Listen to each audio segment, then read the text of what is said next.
customer is having some needs and objectives, we need to scan the universe to find the right product for them, not really push across whatever we have in our basket. Sixth point is being from limited to comprehensive.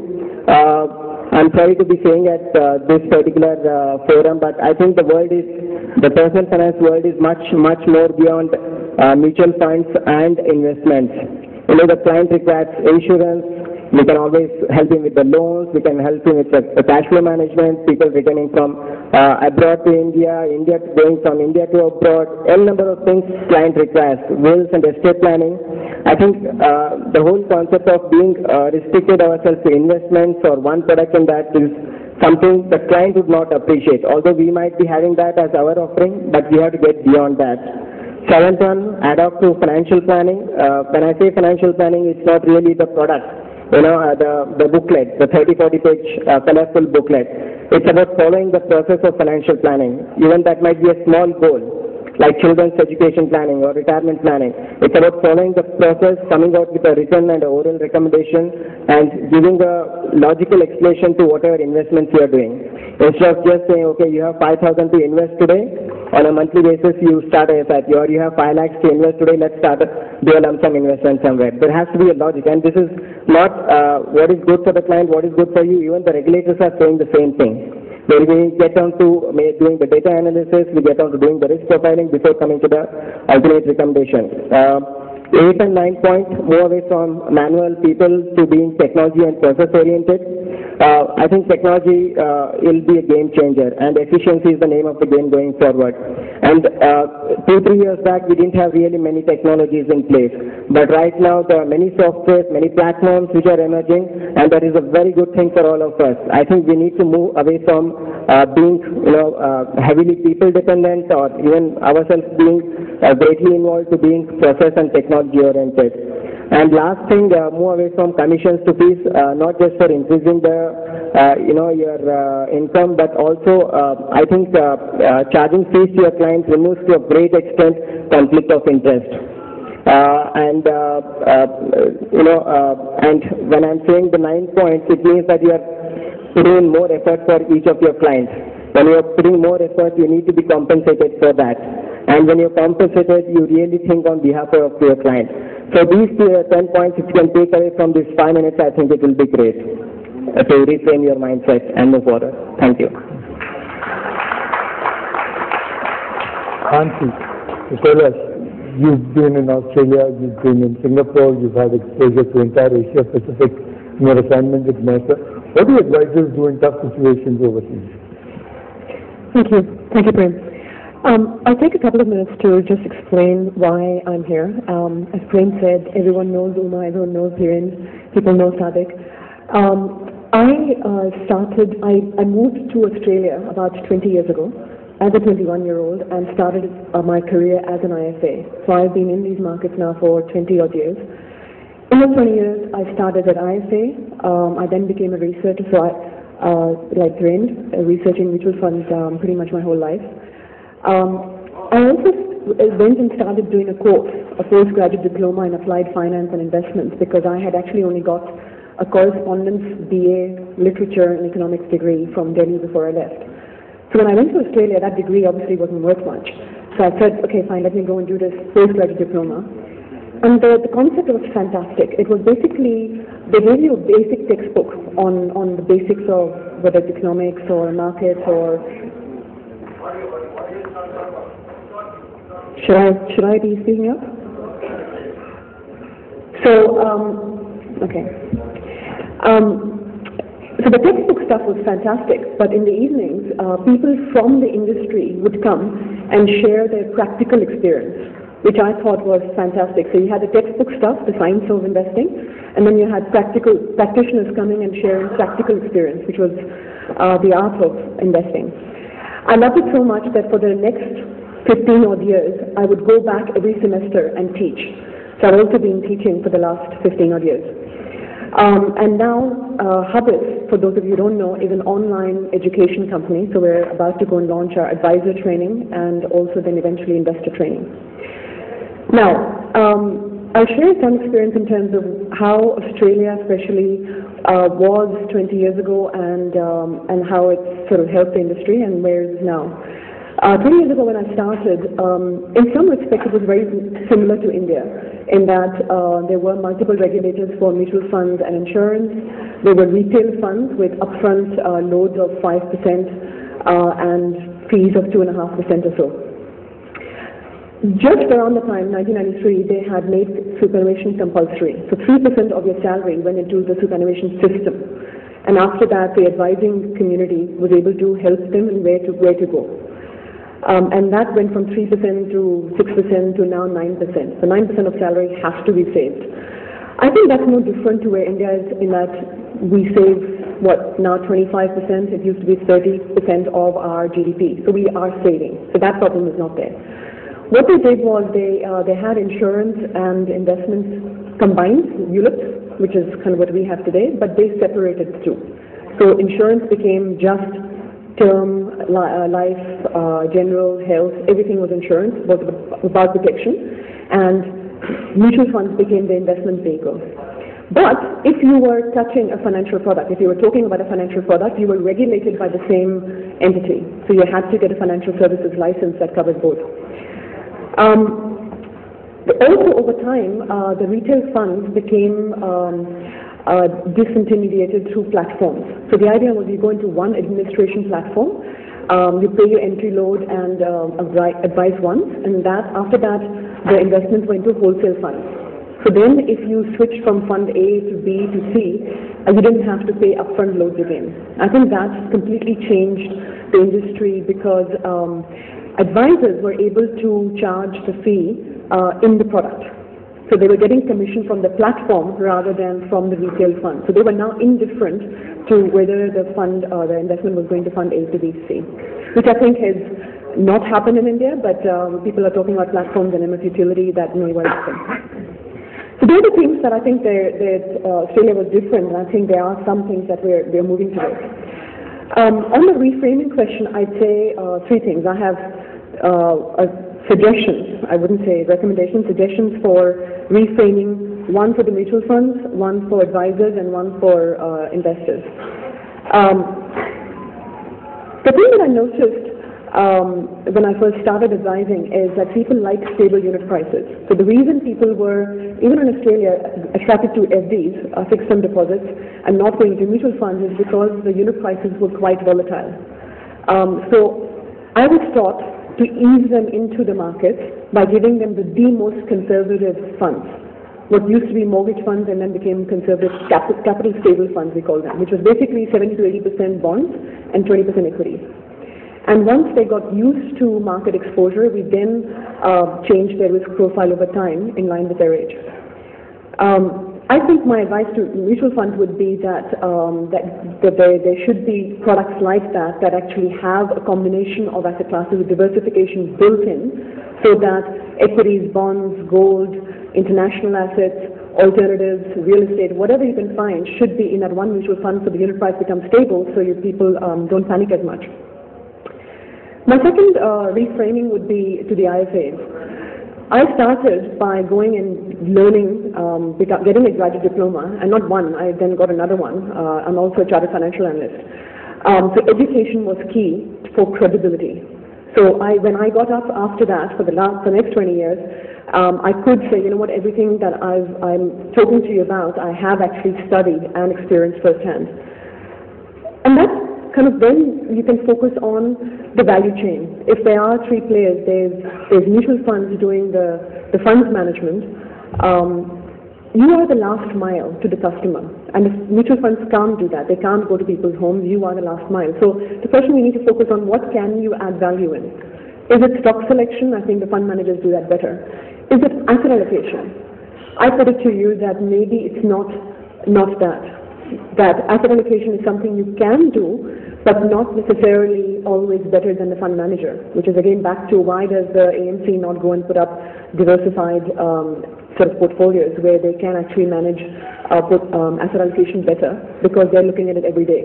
Even if you did a fantastic job of working out which asset allocation to go for, by the time you go and get the client's permission, client says yes, and you come back and you execute it, it's too late. So again, put it to where can you add value? I think you can add value by being an excellent coach. Even when people know how to diet, fact is they pay someone else to teach them or coach them to keep them on track. I think if we understand investor behavior and our clients better, we can be that coach. So that's my suggestion to IFAs. The third suggestion is investor behavior. No matter how much you teach them, what I've studied of financial literacy programs all around the world, no matter how much you teach them, investors will make certain mistakes. Because it's called behavioral finance. They've studied certain mental shortcuts that people have and will keep making those mistakes. If you give them three choices, chances are they'll take the middle one. Now, keeping that in mind, rather than educating investors, I'm not saying we should stop educating, we should, but we could design better products and we could design different processes. So for example, NPS, I was a consultant to the PFRDA designing the new pension system, and the design was, if you know what you're doing, these are the building blocks. There's equities, there's government bonds, there's corporate bonds. You know what you're doing? The original plan was you can go 100% equities. If you don't know what you're doing, and we're aiming at the unorganized market, chances are some rickshawala out there wants to save for his retirement and wants to just walk into a post office and do that. He's not going to understand an offer document and whatever. So the idea was, if you know your age, if you tell us how old you are, we'll take care of the rest. So we'll divide it up into the appropriate amount for equities, bonds, and cash, and you don't have to worry about it ever again, because every year the asset allocation will automatically change, so that by the time you're 60, you'll be more in bonds and less in equities. So my point to advising would be the same. Wherever you can, fit it into the product. Where you can't, where you're dealing with investors, I think people use mental accounts and use that. So maybe divide their wealth into 3 buckets. This is how I manage my own portfolio. One bucket is the safe bucket. This, do not lose me a single paisa. That is what I need to feel safe at night. That's where my personal house goes. That's where my emergency cash for 6 months goes in fixed term deposit or cash in the bank. And that's where my insurance goes. I need to protect my ability to earn an income. Even if something happens to me, I need to make sure that not only my medical expenses will get paid, but also my mortgage, my kids' education, all those things will be taken care of. So that's a safe bucket. The second bucket is, okay, I know if I invest only in these, I will not ever sort of make money and save enough for my retirement. So I need to keep up with inflation, so I need a market bucket. I need something that will do more than inflation. And that can go into equities, bonds, real estate, gold, any of those things. And the third one is the play money, which is if I get the next Facebook or the next Infosys, I will be fantastically rich and be in the next sort of strata of society. If you go to someone and say, let's put all your wealth, your assets, liabilities, everything into these 3 buckets, let's see what split you have right now. How much do you have in the safe bucket? How much do you have in the market bucket? How much do you have in the play money? I put it to you that so far people have been investing in mutual funds thinking it's the play money. It's the equity market, which may just do well, double and triple and quadruple, and therefore let's put a very small proportion of our wealth into mutual funds or equity markets. And the market, which is the sort of grow my wealth, has been going into real estate and gold, which in their minds has done well over the last 20 years, and that's all their memory will allow them. So what we need to do is move mutual funds from the play money bucket to the market bucket by making them more consistent, more safe. And we can do that by doing more diversification. So that's my 3 suggestions based on my experience. Thank you.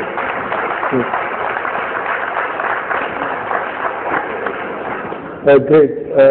As we set out to reframe our business, the big factor which is beyond our control, which is regulator.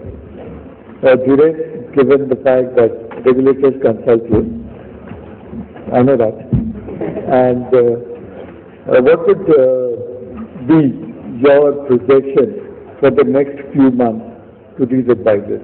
Are things settling down on the regulatory front, or could there be more surprises on the way? I'm generally knowledgeable about the mutual fund regulation, but not about the advisor regulation. But my sense is that, the way our regulatory framework has moved around, I think the directions and the outline is reasonably well set. We are unlikely to get nasty surprises. I don't think we have some huge legacy. Clearly, advice and distribution is being discriminated. There is also an internal discussion within SEBI, for a limited part I have been discussion of, which is, no, I was not loud enough. It is not the music system. Which is that they are still in a state of flux that should the advisor not be a distributor, or should they make it mutually exclusive? And making it exclusive, mutually exclusive may not be a possible thing. So how to actually make all of it work together with greater accountability, and which is the best way of articulating that accountability for advice as well as, and creating that framework whereby accountability for the advisor and that not being meddling, and it's not a very easy thing to address. I think many markets, they're still struggling to differentiate between the two, and I don't think they have come up with any solution so far. The SRO and all those things are a step in that direction. On the mutual fund regulation, I don't think there is any surprise. I think we have accelerated our way to regulate everything reasonably well, and to a great extent to a lot of people's disadvantage and displeasure. But I think hardly any regulation is awaited or impending which will have an impact on the way you conduct your business on the mutual fund front. Yes. Uma, we got in a situation where the environment is a little challenging. Obviously, advisors need to grow the business. Where do you see the opportunities for these advisors? Okay. I think the problem really has been that there is a primary focus on selling. Now, for so many years of the growth in the business, I think largely this whole area of mutual funds has been seen as, capturing the market, penetrating the market, selling AUM. I think these are all very wrong attitudes to really taking care of someone else's wealth. That's where our problem is. I think everybody is talking, even today I think everybody here is worried about, what happens to my trail commission, will there be enough advisory fee? So, while the economic incentive is really important, I think every advisor who's present here knows that looking around him, he knows that there are several people who have not been spoken to or coached, as Hansi was pointing out. Every person, from the moment he has earned his salary to the time he passes away, which is an 80-year time frame, requires an advisor. So, in a country as large as ours, it is a shame that we are asking a question. So, whether there is an opportunity to teach people how to manage their money. I think the opportunity is standing there and staring at it. The problem really is we are looking at it in terms of what can I sell to whom and how much can I make by that sale. That is the problem we have. We are looking at ourselves as salesmen in a certain sense. Across the board, whether it is selling a loan or whether it is selling a credit card. There was an investor who wrote to me last week saying that, he was sold a credit card and he was told that there will be no fee, and subsequently he finds that his insurance premium has been debited. And he is in dispute trying to get that sorted. And today with the CIBIL and credit score, there are thousands of investors who are saying that, I didn't even need this card. But I have this card and I have been debited and I am struggling for it. So, somewhere I think there is, to this population that needs financial advice, a large number of harmful, toxic products have been sold. So, mutual funds is probably, I might be biased, probably because of all the PAN and bank and all of that, is still not as toxic as the others, but does not take away the responsibility. It's not to take away the responsibility that people sitting here have also sold technology funds to investors who, as Nimesh pointed out, lost, 10 of them. The only consolation to be is they would have got a lower trail commission also because AUM would have dropped. But if you're looking at opportunity in the country, I think at plenty, every single person. If you're looking at reframing how to capture that opportunity, stop being salesperson. Thank you. Great. We carried out some survey recently, Sadiq, and I was very surprised to know, and this is perhaps a wake-up call for the audience here. The B15 investors are moving towards banks in a significant way. A lot of B15 investors say that the primary relationship for investing products is with the bank and not with individual IFAs. What should IFAs do? Banks have better brands, they have more resources, they have smarter people. I think the other way around, actually speaking. I think banks are not our competitors. Actually, they help us get business. Let me explain to you this. When I was doing financial planning 2 years back, many of my clients were the ones who got dissatisfied, were unhappy with their relationship managers and bankers. And they look forward to a financial planner. So, frankly speaking, banks have been, although this is not very good for the market and the industry, but they have helped me as a practitioner. So that is number one. And second, bank versus IFAs, the biggest differentiator is that, according to me, and the biggest weapon or differentiation or value proposition we can bring to the table is of being unbiased. We, as IFA or an independent financial planner, have the privilege of being unbiased if we want to be.